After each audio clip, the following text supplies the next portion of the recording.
زندگی میں مشکلات اور رکاوٹیں ہمیں کچھ سکھانے کے لیے آتی ہیں۔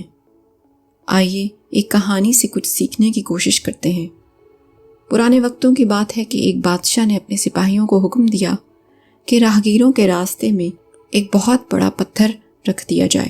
بادشاہ کے حکم کی تعمیل ہوئی اور اس کے سپاہیوں نے ایسا ہی کیا۔ پھر بادشاہ نے یہ کیا کہ وہ کچھ درختوں کے جھنڈ کے پیچھے خود چھپ گیا۔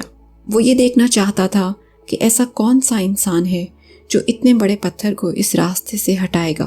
کیا ایسی ہمت کوئی انسان کرے گا بھی یا نہیں؟ بادشاہ کے کچھ امیر ترین تاجر اور درباری اس راستے سے گزرے تو صحیح، لیکن وہ اس پتھر کے ارد گرد سے ہوتے ہوئے چلے گئے۔ انہوں نے زحمت محسوس نہ کی کہ اس پتھر کو وہاں سے ہٹایا جائے۔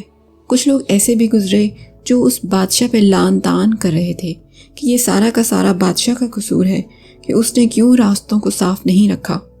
لیکن کسی بھی شخص نے کچھ ایسا نہ کیا کہ وہ کوئی تدبیر کرے اور اس پتھر کو وہاں سے اس راستے سے ہٹا دے۔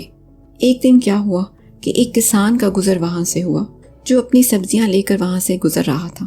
جب وہ اس بھاری بھرکم پتھر تک پہنچا تو اس نے سوچا کہ کیوں نہ مخلوق خدا کے لیے کوئی آسانی پیدا کی جائے اور اس کو یہاں سے ہٹا دیا جائے۔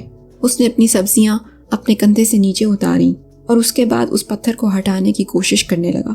اس نے اس پتھر کو ہٹانے کی بہت کوشش کی، کرتا کراتا، بالآخر کرتا کراتا وہ اس پتھر کو اس راستے سے ہٹانے میں کامیاب ہو گیا۔ یہ کام کرنے کے بعد جیسے ہی وہ اپنی سبزیاں اپنے کندھے پر لادنے کے لیے اٹھا تو اس نے دیکھا کہ جہاں وہ پتھر پڑا تھا وہاں پہ کوئی بٹوا پڑا تھا۔ اس بٹوے میں بہت سے سونے کے سکے تھے اور اس میں بادشاہ کی طرف سے لکھا ہوا ایک خط بھی موجود تھا جس میں یہ درج تھا کہ کس طرح وہ سونے کے سکے صرف اس شخص کے لیے ہیں جس نے وہ بھاری بھرکم پتھر اس راستے سے ہٹایا۔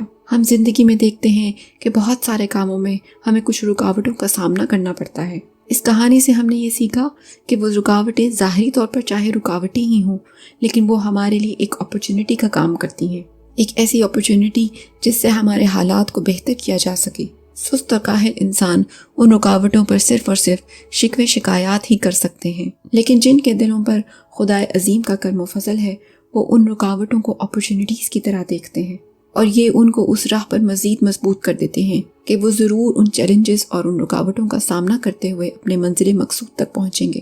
اس لیے زندگی کی ہر مشکل کو ایک اپرچونٹی کی طرح دیکھیں، ایک ایسا راستہ جو آپ کو بہترین انسان بنا کر آپ کی منزل کی طرف رواں دواں کرتا ہے، اور اس بات کا یقین رکھیں کہ آپ کی منزل پہ بہت بڑا اللہ کا کرم آپ کا انتظار کر رہا ہے۔